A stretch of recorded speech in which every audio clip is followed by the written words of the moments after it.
Baik, terima kasih Pak Apeng.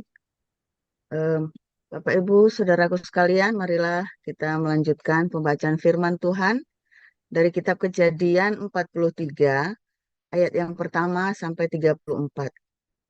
Demikian firman Tuhan. Tetapi hebat sekali kelaparan di negeri itu. Dan setelah gandum yang dibawa mereka dari Mesir habis dimakan, berkatalah ayah mereka, "Pergilah pula membeli sedikit bahan makanan untuk kita." Lalu Yehuda menjawabnya, "Orang itu telah memperingatkan kami dengan sungguh-sungguh. Kamu tidak boleh melihat mukaku jika adikmu itu tidak bersama-sama dengan kamu. Jika engkau mau membiarkan adik kami pergi bersama-sama dengan kami, maka kami mau pergi ke sana dan membeli bahan makanan bagimu. Tetapi jika engkau tidak mau membiarkan dia pergi, maka kami tidak akan pergi ke sana. Sebab orang itu telah berkata kepada kami, 'Kamu tidak boleh melihat mukaku jika adikmu itu tidak ada bersama-sama dengan kamu.' Lalu berkatalah Israel, 'Mengapa kamu mendatangkan malapetaka kepadaku dengan memberitahukan kepada orang itu bahwa masih ada adikmu seorang?' Jawab mereka, 'Orang itu telah menanyai kami dengan seksama tentang kami sendiri dan tentang sanak saudara kita. Masih hidupkah ayahmu? Adakah adik? Dan kami telah memberitahukan semuanya kepadanya seperti yang sebenarnya. Bagaimana kami dapat menduga bahwa ia akan berkata, 'Bawalah kemari adik itu.'" Berkatalah Yehuda kepada Israel ayahnya, "Biarkanlah anak itu pergi bersama-sama dengan aku, maka kami akan bersiap dan pergi, supaya kita tetap hidup dan jangan mati, baik kami maupun engkau dan anak-anak kami. Akulah yang menanggung dia. Engkau boleh menuntut dia daripadaku, jika aku tidak membawa dia kepadamu dan mendapatkan dia di depanmu. Maka akulah yang berdosa terhadap engkau untuk selama-lamanya.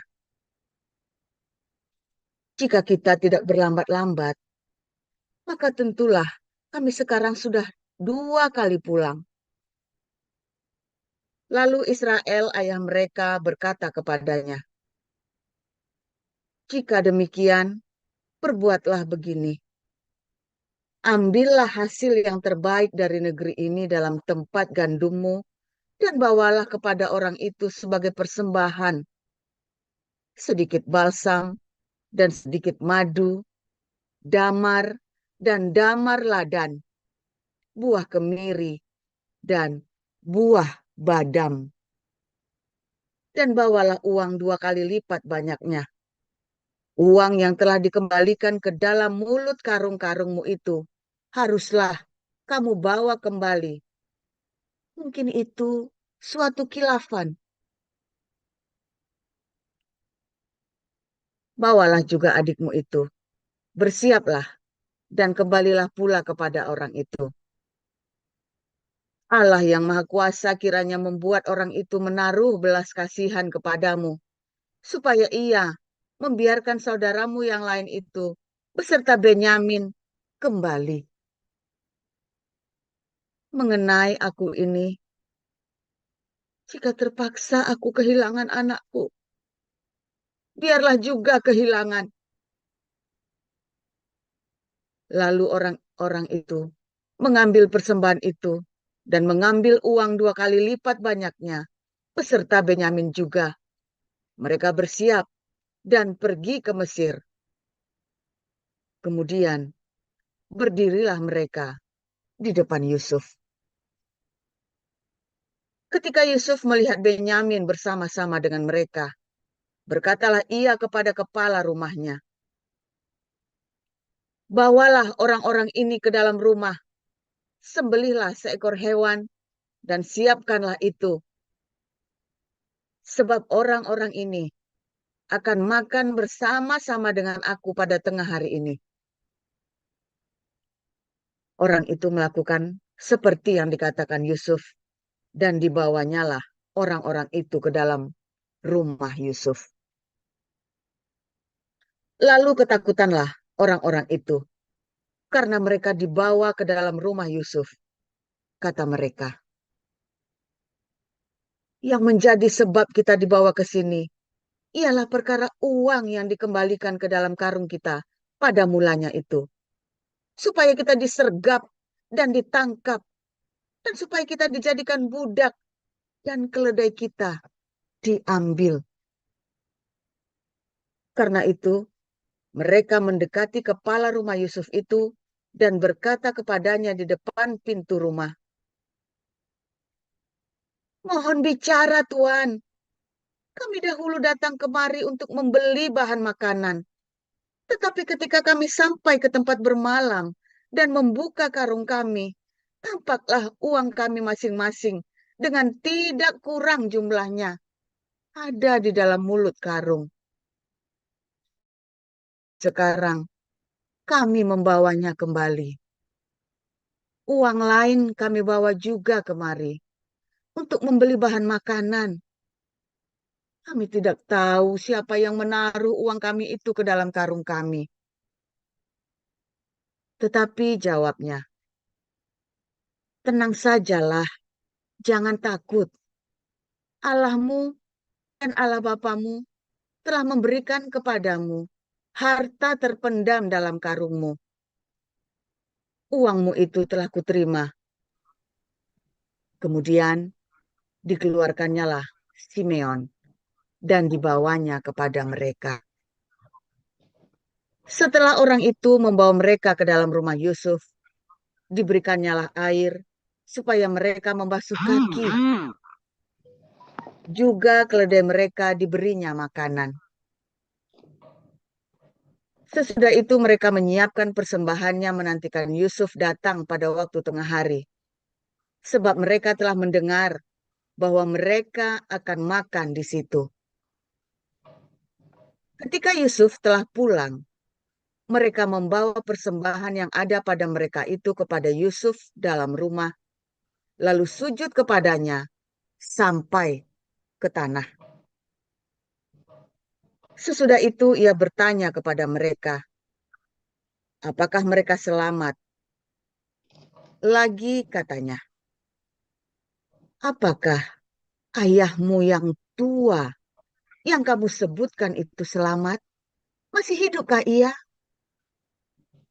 Jawab mereka, hambamu, ayah kami ada selamat. Ia masih hidup. Sesudah itu, berlututlah mereka dan sujud.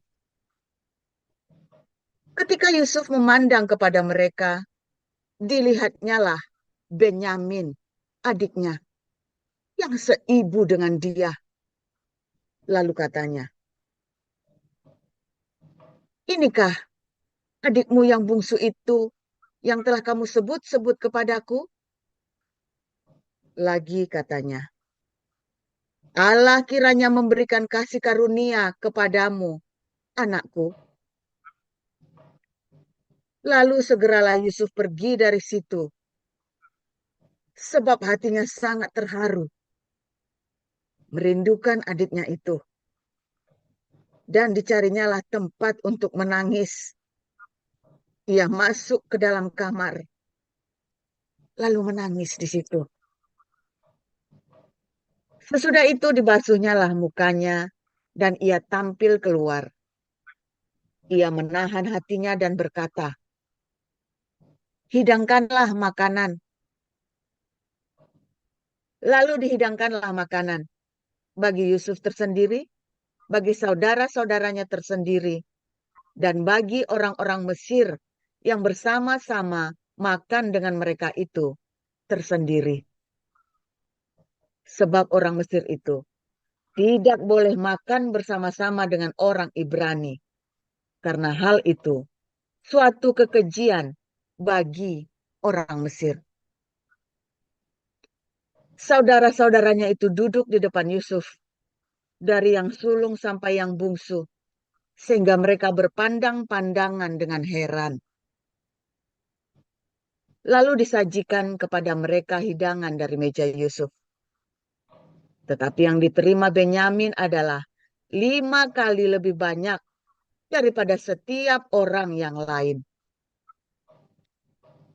Lalu minumlah mereka dan bersukaria bersama-sama dengan dia. Demikian.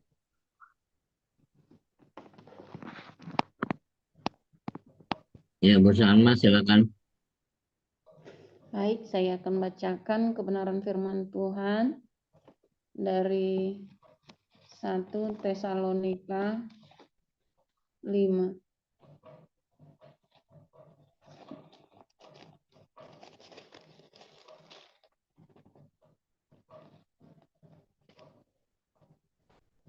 Beginilah firman Tuhan.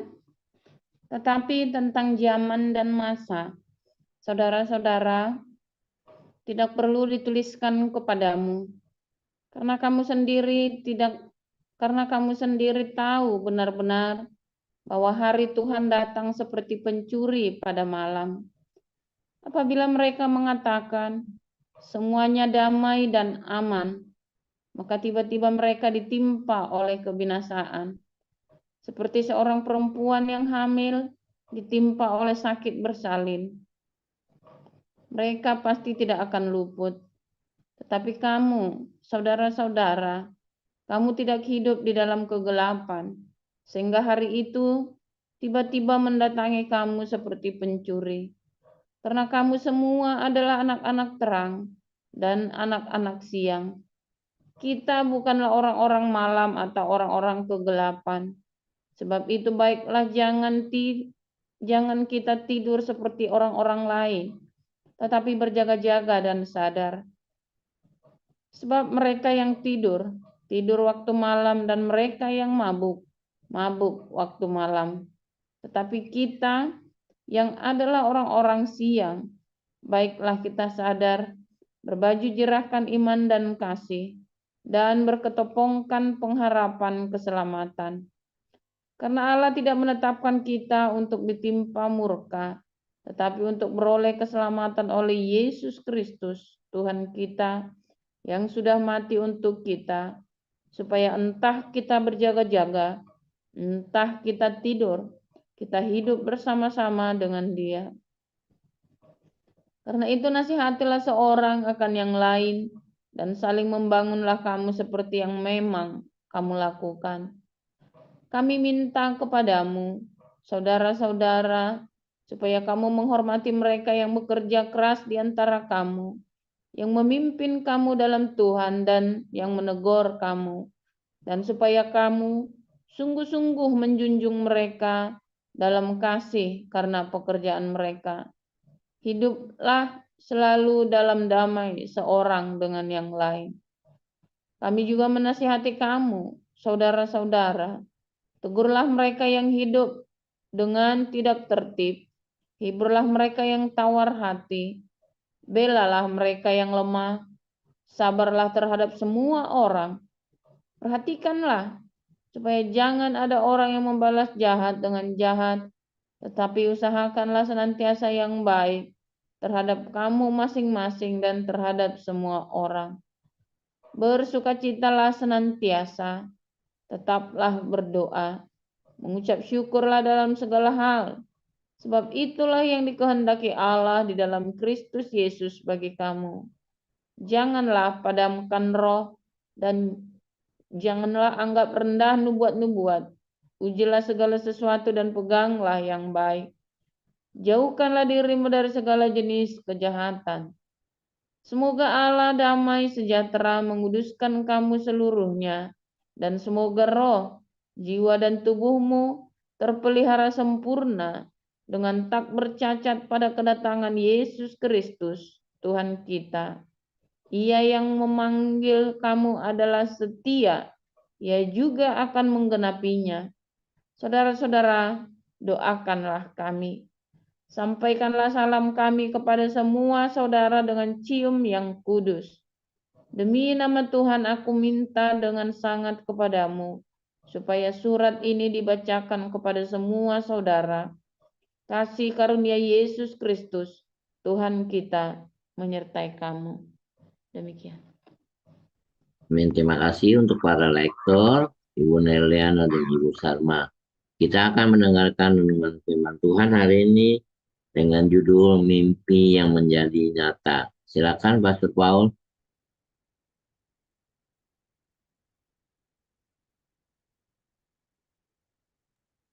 Haleluya, luar biasa firman Tuhan. Selalu baru setiap hari. Bagi kita semua yang menanti-nantikan Tuhan dengan ketulusan hati, saudara ya. Saudara, sebentar ya, ini kenapa ininya nggak jelas ya kameranya ya. Udah belum?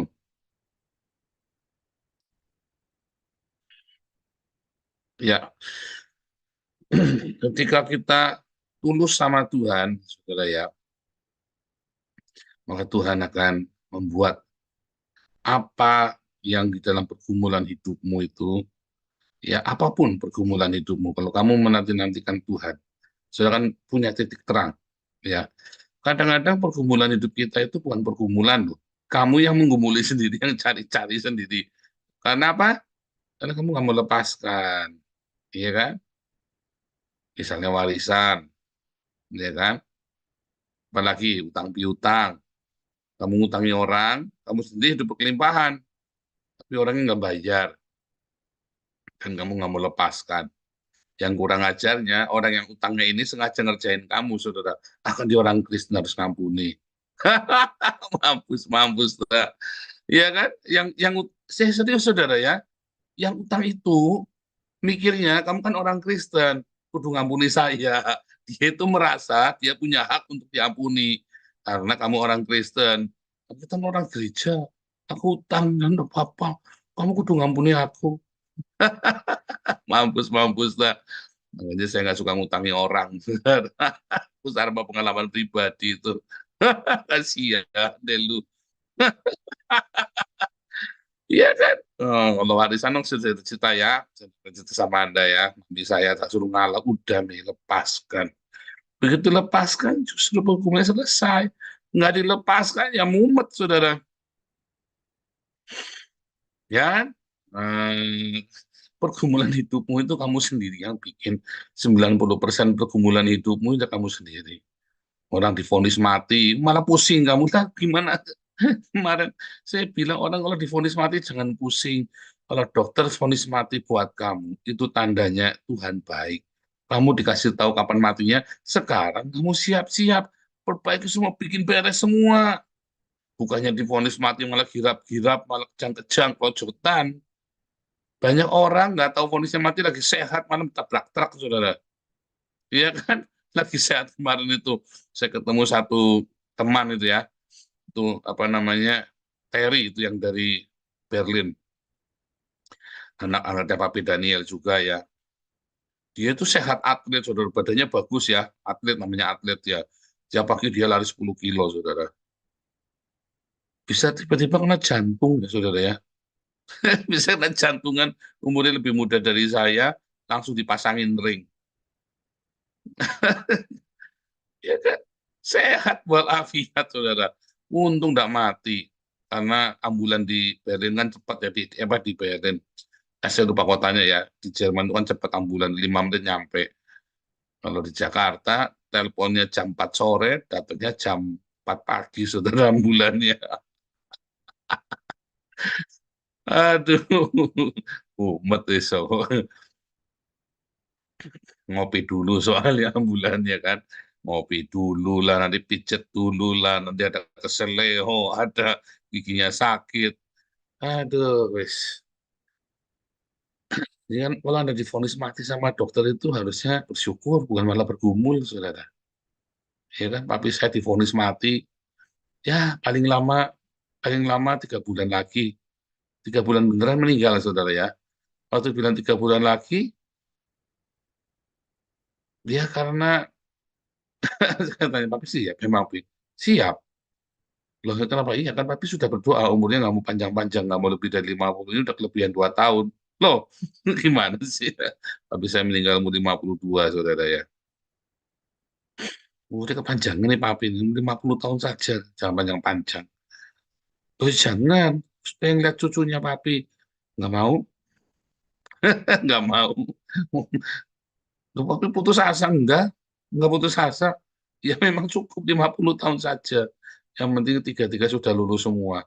Udah lega, nggak jadi gembel. Udah 3 bulan, beres-beres semuanya, meninggal. Udah enak kan, saudara? Nggak pakai susah, nggak pakai tangis jeritan, ya kan? Saya datang, tak, lihat, tapi sudah ditelepon, "Ini cepat pulang sekarang, jangan ditunda. Saya sudah tahu nih papi meninggal. Sebentar, ini cepat pulang, cepat pulang, cepat pulang. Ini papi sudah meninggal apa masih hidup? Ya pokoknya pulang dulu. Enggak, saya nanya, kalau sudah meninggal, saya tak nyebut anak dulu. Nanti baru pulang tante semua. Kalau masih hidup, sekarang juga tak berangkat. Saya bilang begitu. Tenang, saudara. Kalau masih hidup, ya kita barangkali nyempetin, barangkali mau ngomong apa, ya kan. Kalau benar-benar sudah meninggal, ya mau diapain lagi, udah meninggal, masa mau dikapretin dulu bangunin. Ya kan? Nggak usah cari-cari. Nggak usah ngada-ngada, saudara ya. Kalau hatimu tenang, itu pun nggak penuh pergumulan. Kan hatimu apa, saudara? Ikhlas, rela, nadab, nadib. Ya, hatimu penuh dengan apa, saudara? Kerelaan, willingness. Hatimu itu berserah kepada Tuhan. Bukan pasrah, ya saudara ya. Tapi hatimu penuh dengan penyerahan. Iya Tuhan, apapun terjadi boleh Tuhan. Sedikit demi sedikit Tuhan ajari Tuhan. Ajari kita Tuhan. Ajari Tuhan, ajari saya Tuhan. Berdoa minta ya saudara ya. Masalahnya Tuhan ngajari tapi kamunya kepala batu saudara. Dikasih tahu ya. Kalau hatimu ikhlas itu, segala kehidupanmu jadi lebih enak. Tapi masalahnya kamu seneng carinya kayak yang ruwet-ruwet. Iya kan? Ruwet-ruwet, jangan berebut. Ada apa sama tetangga cuman gara-gara rebutan rebutan tempat sampah. Mumet sudah berantem. Apa saja dijadikan bahan berantem. Ada ya, ada orang ya. Gue saya bilang nih, kamu sekarang berantem sama A. Udah saya turutin. Berantem sama B. Besok kamu berantem sama saya nanti. Percaya saya kamu nanti berantem sama saya. Bener, akhirnya berantem sama saya kan.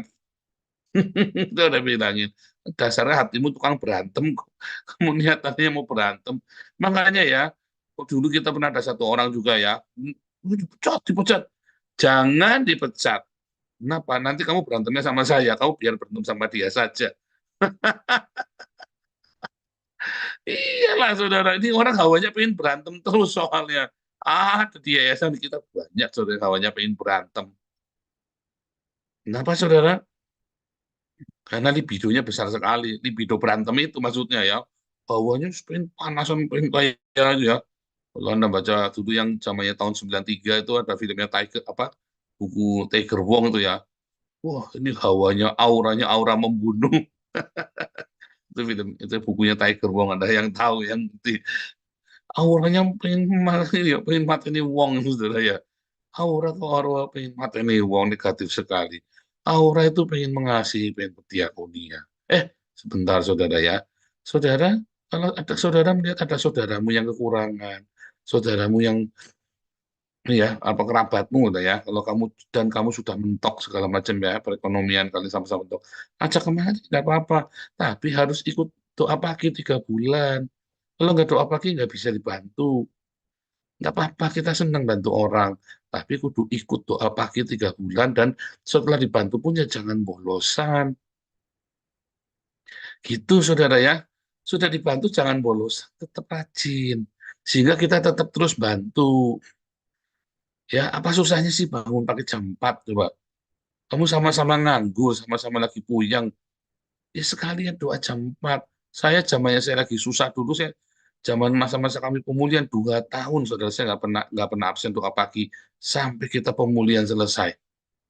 Serius, saudara, nggak pernah absen doa pagi kita. Ya, doa pagi saya keluar rumah ya. Oh, dulu kamu kan online. Saya dulu sama anak pergi doa pagi 2 tahun, saudara, nggak absen. Ya, Tuhan berikan doa pagi itu dahsyat, saudara ya.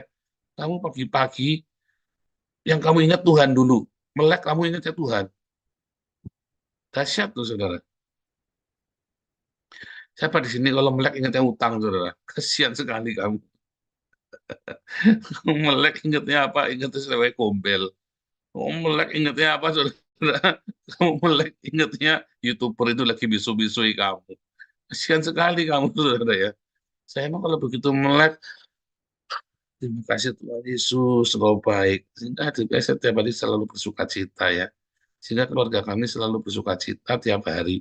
Ya sekali-kali berantem, ya berantemnya berantem-berantem. Saya juga temperamen lah gimana, saudara. Ya kita berantem, ya berantem. Tapi tiap hari ada sukacita, canda tawa. Habis bersuka cita, habis berantem, kita yang-yangan lagi, kita semua peluk-pelukan lagi kayak Teletubbies. Ya kan? Yang penting dalam hidupmu itu ya saudara, hatimu rela, saudara. Kalau hatimu nggak rela, ini yang terjadi. Kamu mimpinya indah, begitu bangun, kenyataannya yang buruk yang terjadi, saudara. Itu yang terjadi kalau kamu nggak rela. Tapi kalau kamu hatimu rela, mimpimu buruk, saudara. Tapi kamu melek, kenyataannya itu indah. Serius, saudara. Ya, kalau kamu nggak rela hatimu, mimpimu baik, saudara. Tapi begitu kamu melek, yang kamu hadapi adalah hal yang buruk.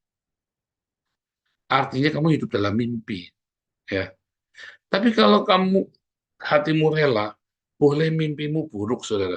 Tetapi begitu bangun, kamu hadapi kenyataan yang baik. Semuanya baik. Karena kamu tidak berilusi. Orang yang hatinya nggak rela itu berilusi dengan dirinya, saudara. Dengan kehidupan. Orang kalau hati nggak rela, dia berilusi. Dia akan berilusi dan berdelusi. Karena dia ingin menciptakan sesuatu. Ngotot, libidonya tinggi, pengen berantem, pengen ngamukan, pengennya apa, mengklaim punya, oh ini hak aku.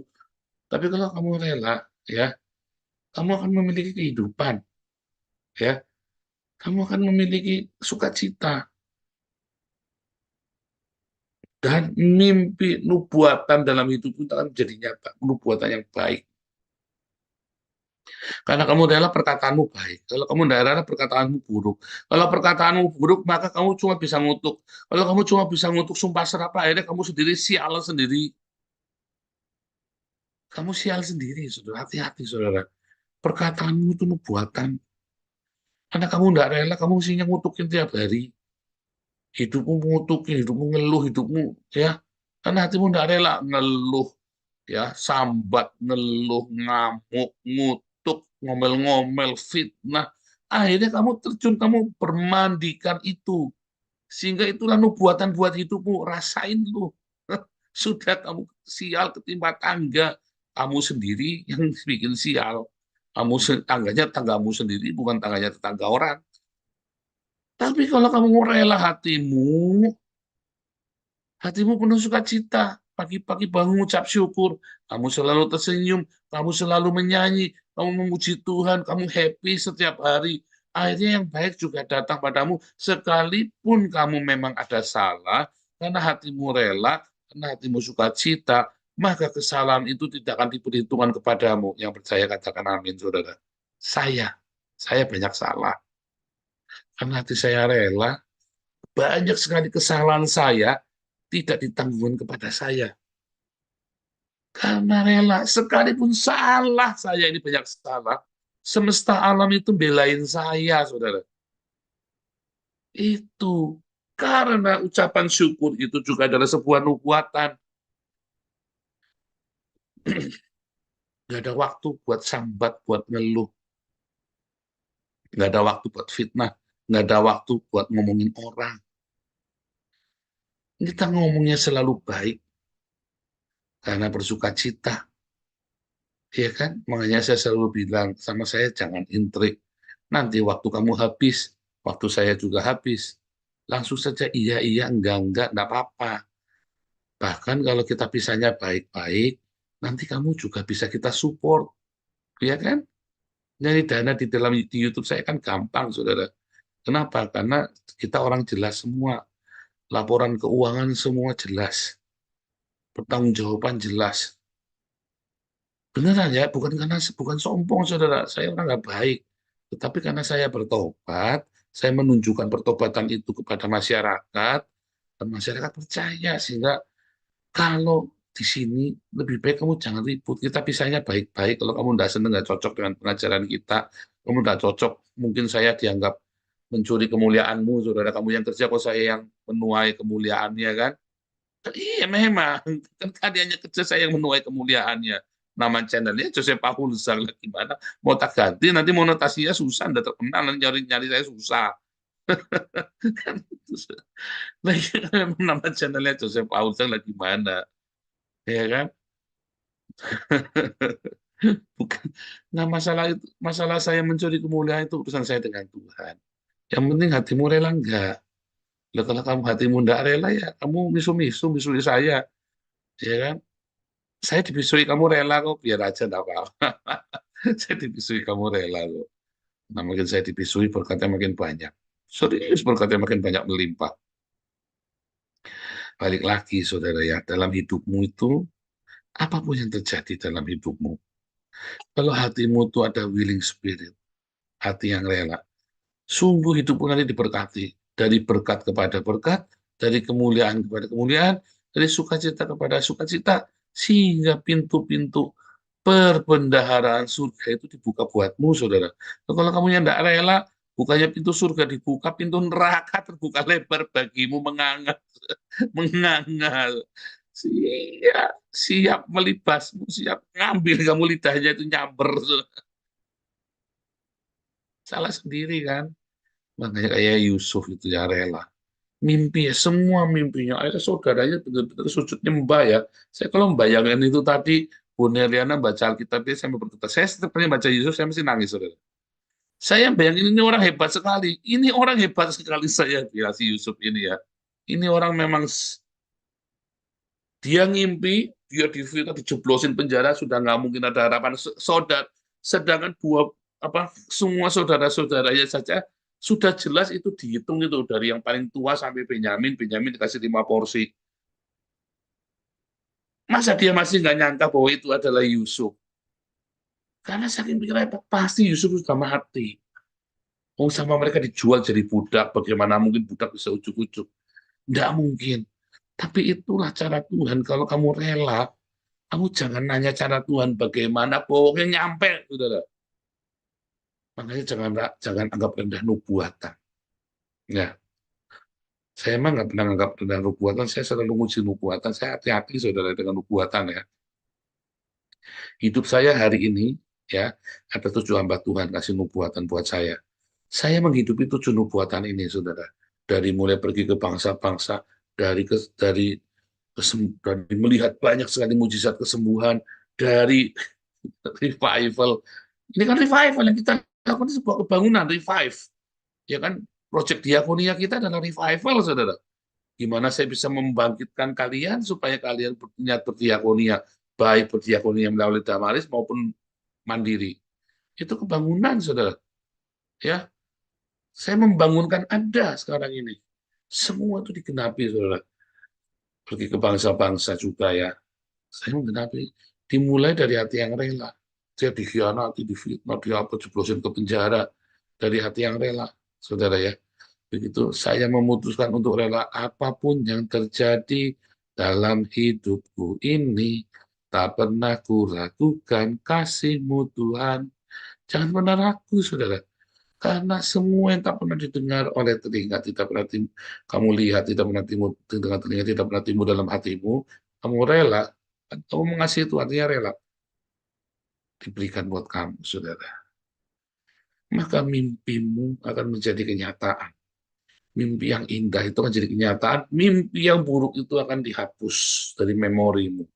Mimpi yang indah itu akan jadi nyata. Ya, Mau mimpimu yang indah itu jadi kenyataan, mimpi itu bisa berupa nubuatan, saudara. Kalau kamu rela, yang buruk-buruk itu hilang. Kalau hatimu tidak rela, yang ada ya tinggal yang baik-baik malah hilang, tinggal yang buruk. Ya, tiap hari dikotbahi supaya hatinya rela aja nggak rela-rela ya, saudara ya. Padahal pilihannya baik. Kamu nggak percaya sih. Nah, itu yang namanya iman. Karena kamu tidak percaya, coba kamu percaya, lakukan, dijajal, dicoba. Bisa setahun udah, bisa 2 tahun. Ya, bisa 2 tahun, saudara. Kamu 2 tahun hatimu rela, 3 tahun itu kamu terbang tinggi, saudara. Percaya omongan saya. 2 tahun kamu hatimu rela, tahan, saudara ya. Serahkan, pokoknya pasrah, pokokkan sama Tuhan, sak nangis-nangismu, pokoknya ya. 2 tahun hatimu rela, kamu terbang, saudara. Kamu akan terbang sama Tuhan. Karena kamu melepaskan, badanmu jadi ringan. Kalau orang belajar kungfu, ginkangnya tinggi, ilmu meringankan tubuhmu, karena kamu nggak dibebani apapun. Kamu nggak dibebani apapun. Tuhan datang dipanggil, kamu terbang, saudara. Ringan badan. Tidak diberatin oleh urusan-urusan duniawi. Tuhan Yesus memberkati.